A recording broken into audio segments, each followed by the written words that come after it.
for me is when I play. If I not feel emotion myself, how can the audience feel the emotion?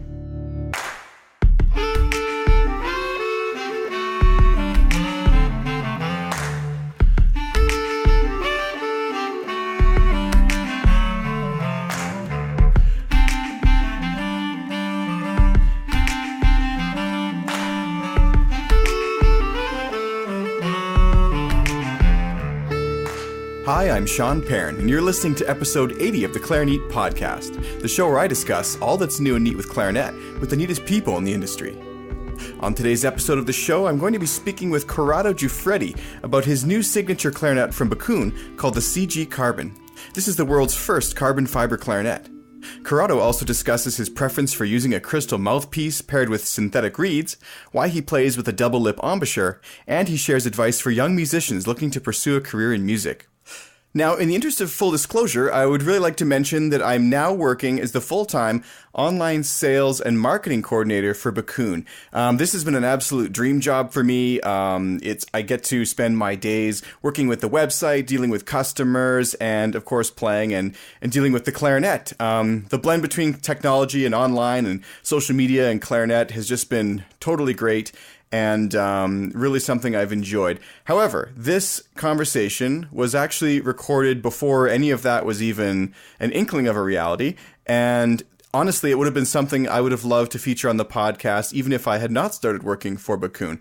I can't think of something more new and neat in the clarinet world this year than a carbon fiber clarinet. And that is why I originally wanted to have Corrado Guiffredi here on the podcast. So, however, thanks to Joel Jaffe again for putting this interview together. Backun has been super supportive of the podcast, and they've facilitated several conversations like this in the past with Eugene Mondi and Ricardo Morales, and I believe a couple other artists. Oh, how could I forget Maury Backun and Joel Jaffe as well. So anyways, let's get on to today's episode here. I want to thank Megan Taylor, who is our new copywriter for the podcast here. She's putting together some wonderful show notes pages, which honestly are way better than I used to ever do them.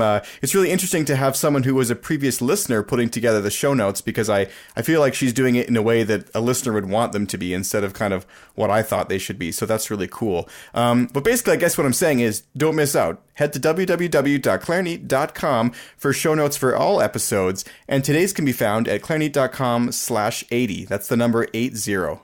We'll get to today's episode right after a short message from our sponsor for this season, D'Addario Woodwinds. Thank you so much for listening. Sanding, shaping, balancing. For centuries, mastering your instrument meant mastering these crafts too. But now, D'Addario is refining craftsmanship for the 21st century by refining their reeds and mouthpieces with the world's most innovative techniques, so you can spend less time sanding, shaping, and balancing, and more time perfecting your own craft. To learn more about the new era of craftsmanship from D'Addario Woodwinds, visit D'Addario.com/woodwinds. So I'm here today with the wonderful Corrado Guiffredi. Welcome to the show, Corrado. Ciao. Thank you for your invite. I'm really happy that you're taking the time to speak with us, and I just want to mention to the listeners that this is another interview that's been organized by Joel Jaffe and is actually taking place at, I'm in Calgary, but it's at the Backun factory there in Vancouver. So is there a particular reason you've come out, though, to work on something new? I saw a new clarinet there a second ago, which I believe was a secret until only a week ago. It was a secret. Now it's going to be very popular. It's the carbon fiber clarinet. Carbon fiber means inside the clarinet is wood. Mm-hmm. Mine is cocobolo wood, and outside is carbon fiber. Ah. Very long process to make, but the result is spectacular. So the interior of the instrument is the wood as normal, but the exterior is a carbon fiber. Is it like a shell? Yes, cover it. Very cool. So what is the benefit of this? Does it prevent the wood from changing shape or cracking, or? I played this prototype by 2 years. Wow. Never change. At all? The board, the whole, nothing change. Nothing happened. And the improve is in the sound, because the quality of the warmth of the wood is the same, but you have a bigger resonance in the hall, and really the sound is very big, but again, the quality is the same of wood clarinet. Wow. So this one you said you've been playing for 2 years, so this has been in development for quite some time. Yes. 2 years of trying, because, professional things needs time, no? Absolutely. So, yeah. What is the name of this instrument going to be? The name will be CG Clarinet, my initial. So it's your signature model? Yes. That's very cool. Congratulations. Thank you. I'm very involved about this project. When Backun asked to me what I think about that project, I was very, very, very excited to be the tester for this new clarinet. Yeah, few artists get the chance to, work on their own sort of instrument and provide direct feedback like that. How's it been working with the team there at Backun? The team are spectacular. Maury, are a genius of the clarinet. And Joel is very enthusiastic about all innovation. And Jeremy make really great work with this clarinet, because all innovation part of the carbon fiber process is made from Jeremy. So this was a question from a listener named Gabriel. Thanks for submitting this, Gabriel. He wanted to know, how did you first meet Maury, and how did this relationship develop? Maury was in Italy in 2009 for a tour with LeBlanc, with his LeBlanc models. No, you remember LeBlanc Legacy, LeBlanc Symphony, and Cadenza. And he was in Florence shop, Firenze shop. The name is Onerati. And there was a lot of players, all the principal players in Florence Orchestra, on the maybe like 100 clarinet player. I go into the shop after a long trip, because from Lugano it's like 4 hours driving, 5 hours driving. And I try only an open G with the clarinet. Maury was 10 meters away, and he looked at me. Wow, you play great, but I play only one note, only an open G. Then we meet, and all the other things happen in this way. So you've become fond of the Cocobolo clarinets that they make, is that correct? Yes. What is it that you love about that material? No, Cocobolo is the warmest sound I know. It's really, really a great pleasure to play, because you can model the sound as you want. And you're sort of a pioneer in a way of interesting new technology. You also love the synthetic reeds.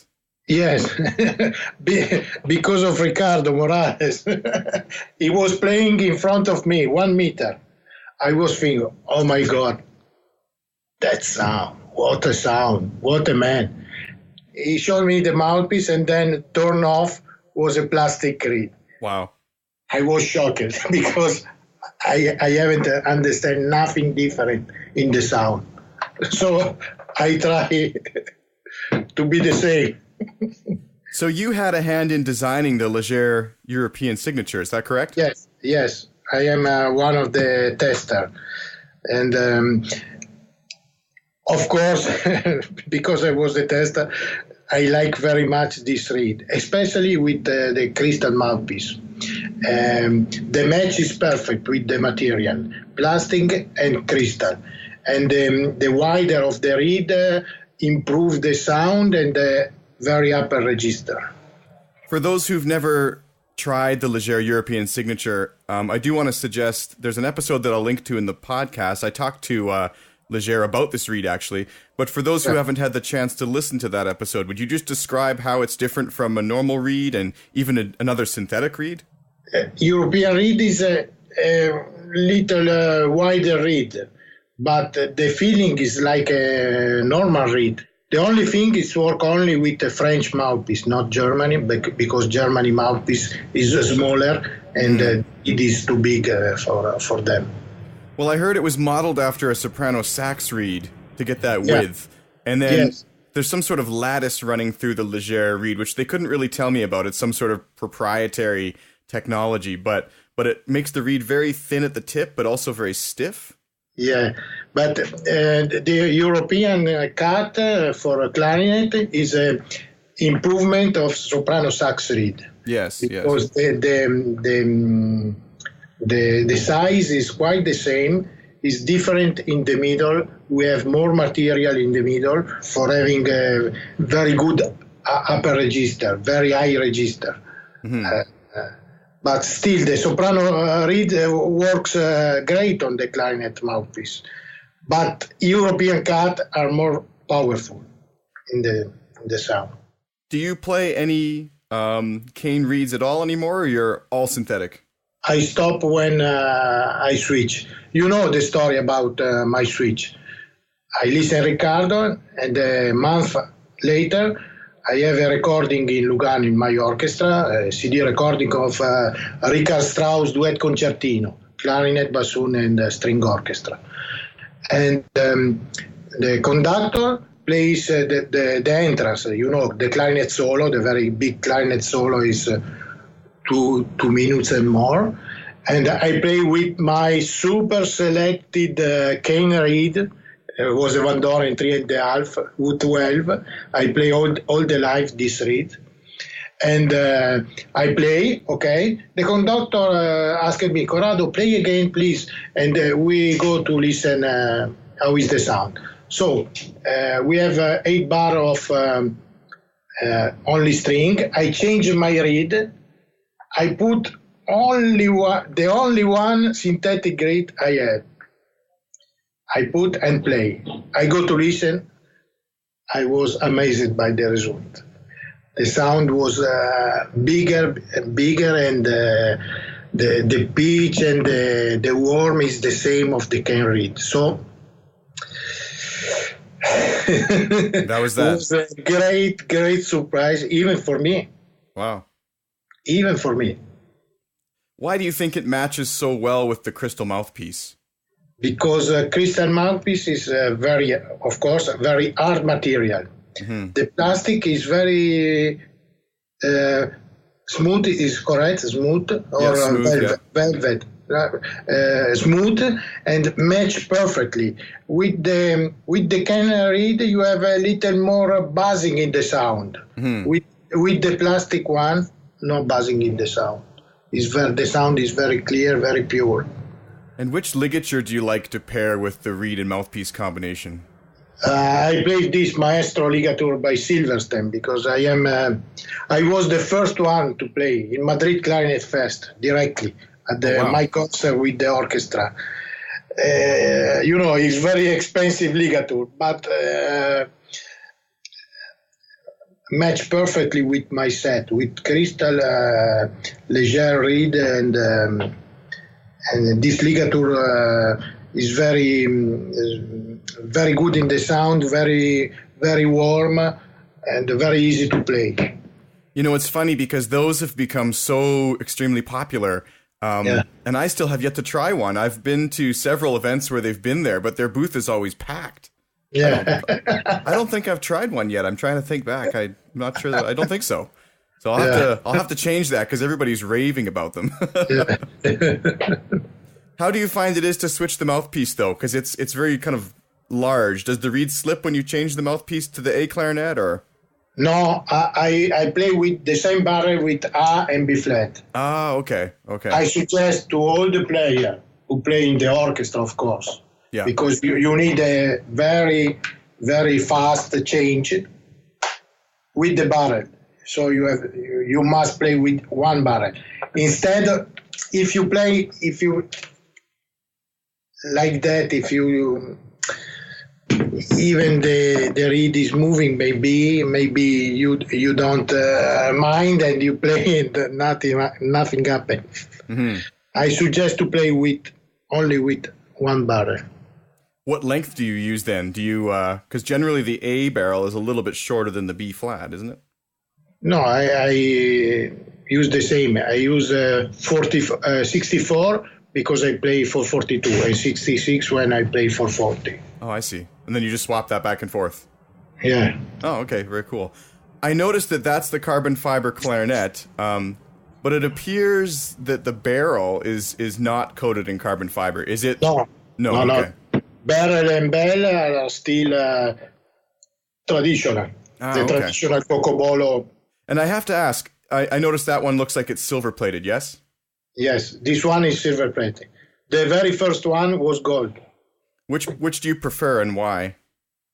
I prefer gold, the key, but only for for a great look, not the sound. Not sound. I don't know. Don't try so different. But gold look is better for me.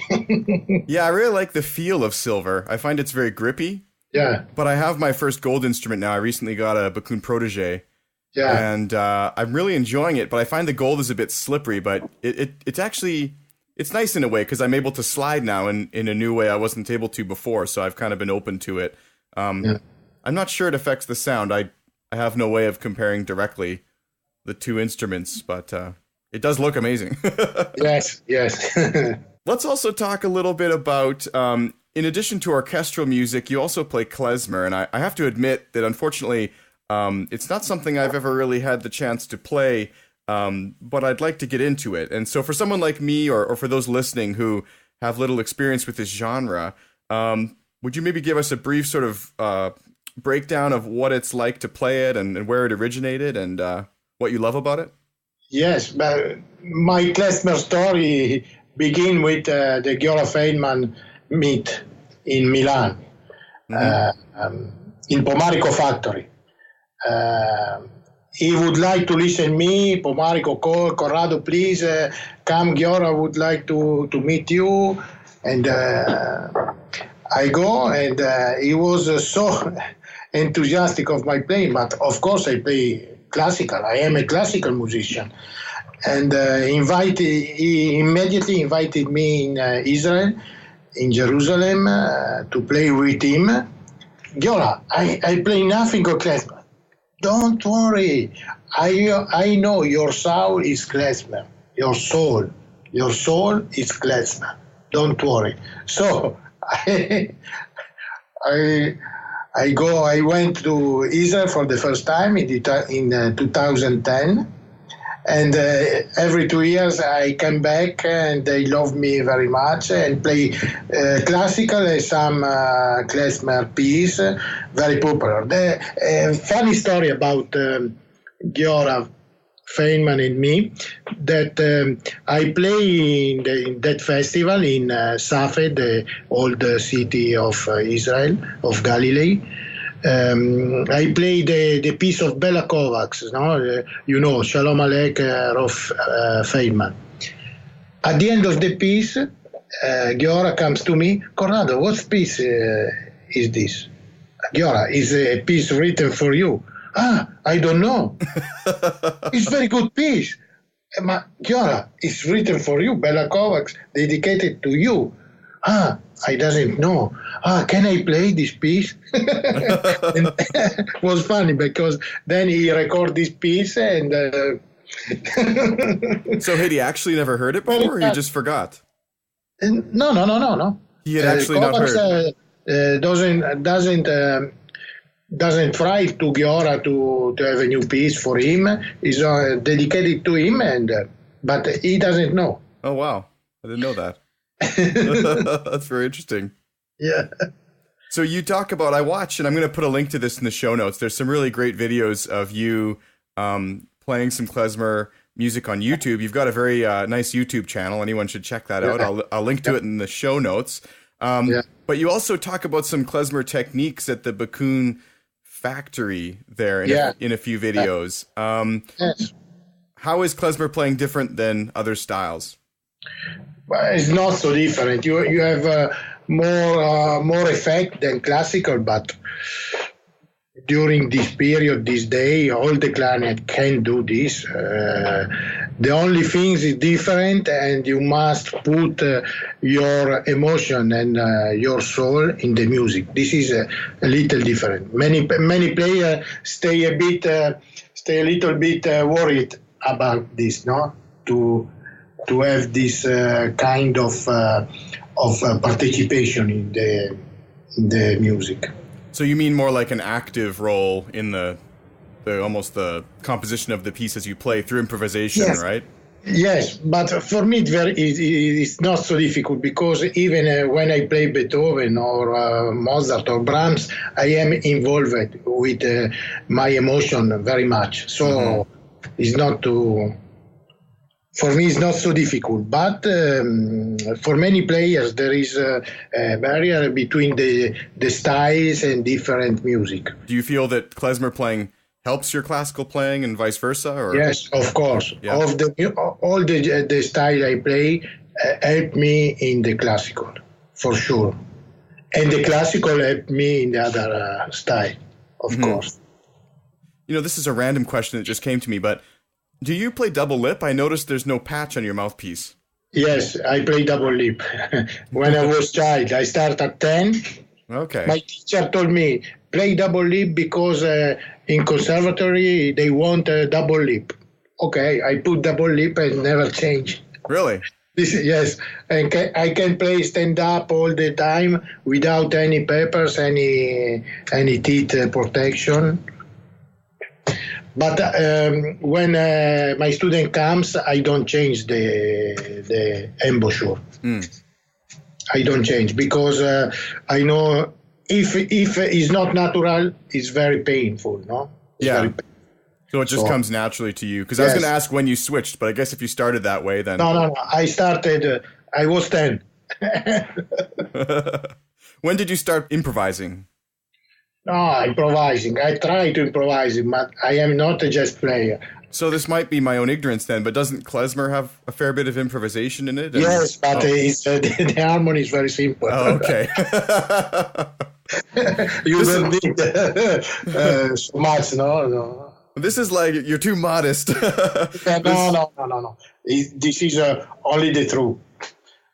I would like to be a jazzman, but I have no time to practice, to study, because, I have only one life. Yeah, absolutely. It's too late now. You talk a lot about the expression and the emotion that comes when you play klezmer music, and even with classical music. For you, which came first? Like, was it when you listened to the music that you became very passionate about it, or when you started playing, you wanted to share your emotions? Yes, of course. For me, is when I play. If I not feel emotion myself, how can the audience feel the emotion? Yeah, it's impossible. It's a great answer. So before we start looking at the lightning round, which is a set of short questions, all to be answered in under a minute, Maury mentioned a funny story as he headed out the door there a minute ago. I was going to ask what that was all about. Something about the carbon clarinet. No, because yesterday during I was trying and I put the clarinet on the floor.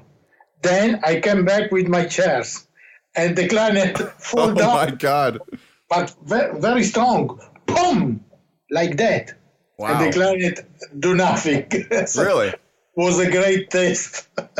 So wait, do you think the carbon fiber would help it be more durable then? No, for sure. The material is very resistant. Even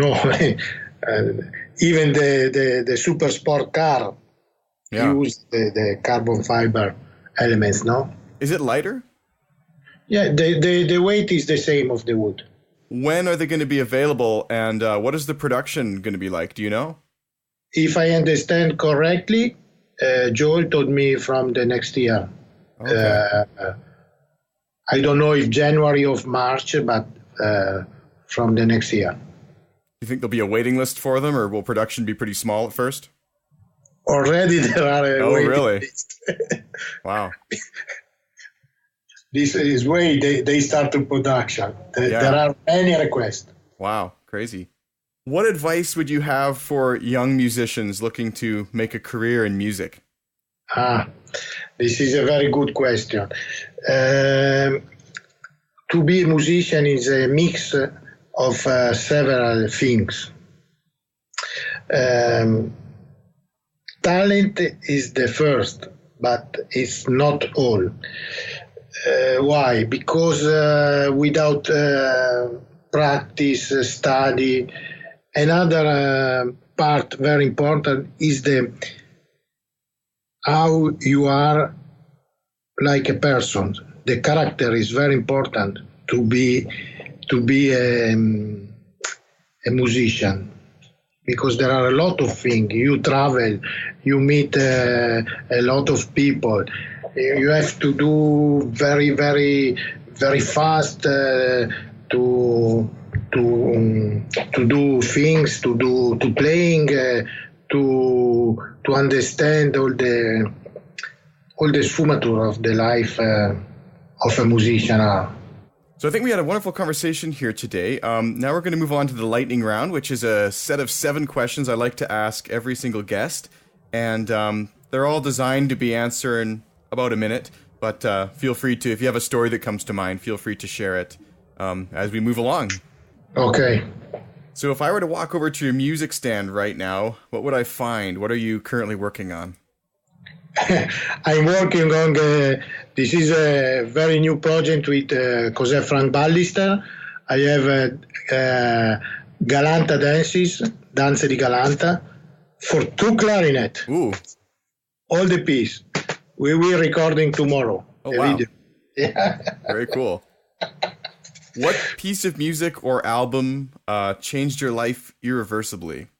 Yeah, Eddie Daniels, Bergtraub. Oh, great. If you could play any instrument other than the clarinet, which would it be and why?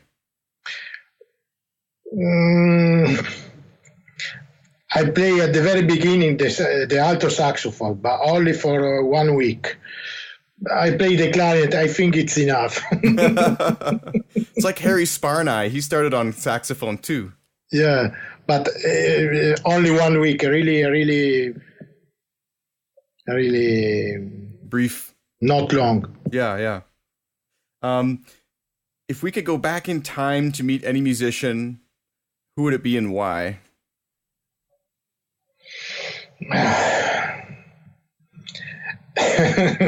Big question. I would like to meet a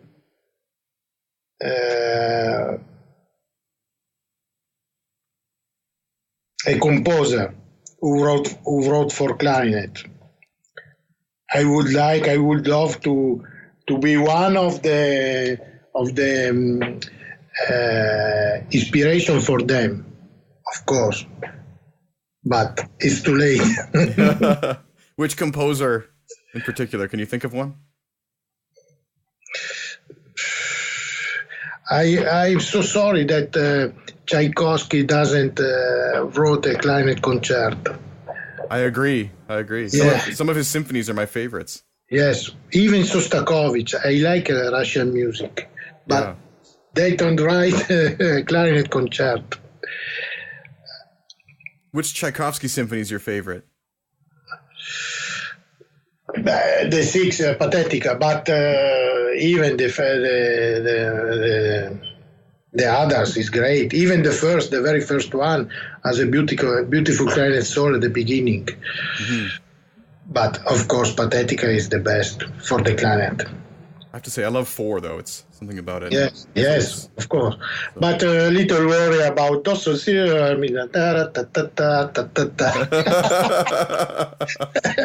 You don't sleep very well the night before. If you could, while we're back in time, what advice would you give your 20-year-old self? So, okay, maybe more time for my life without the music, but now, music is a part of my life ever. So you spent just a ton of time practicing when you were younger, yes. eh? Yeah. Living in the practice room. I used to joke when I was in university that we had practice rooms, but they didn't have any windows. Yeah. And you felt, it was beautiful outside in the summer and you're just locked in this little, it's like a jail cell sometimes. Yeah. And I've always thought it was unfortunate we didn't have windows in the rooms because you need that kind of connection to the real world when you're preparing for something. So this last one is a new question. How many clarinets do you own? I have a lot. I have even a clear clarinet. Oh, the buffet one? Yes. Those are very rare now. Yes. It's the only buffet I have. It's the clear one. Is it? Yes. Giora Friedman plays that one too sometimes, right? Yes. Yeah. Yes, I know. A couple other artists do, and usually, is it like a brass keys on that one? It's like... No, it's rame. Rame is... Copper? Copper. Okay. Yes. Ah, interesting. Yeah, I've never seen a plating like that. I've seen a few people playing that instrument. I've never actually got to try one, but what's it like? No, it's very good. Maybe buffet stopped to produce because it's very good and very inexpensive. Yeah. What is the material? Is it just a plastic of sorts? Acrylic. Acrylic. Oh. Yeah, those are very rare. I saw one on eBay recently going for an absurd price, so hold on to that one. The collectors. Yeah. Collectors. If you had to give a number though, more than 10 clarinets you own? More? Yes. Oh yeah, okay. More. I have a minimum 25. Wow, that's a lot. Well, thank you so much for taking the time to talk with me today. And it's a great pleasure. I encourage everyone to check out your YouTube channel, and I'm going to post some links in the show notes to some of the Klezmer lessons and performances that you've done. And I hope you enjoy your stay in Vancouver. Okay, thank you very much. Wonderful speaking with you. Thank you, Corrado.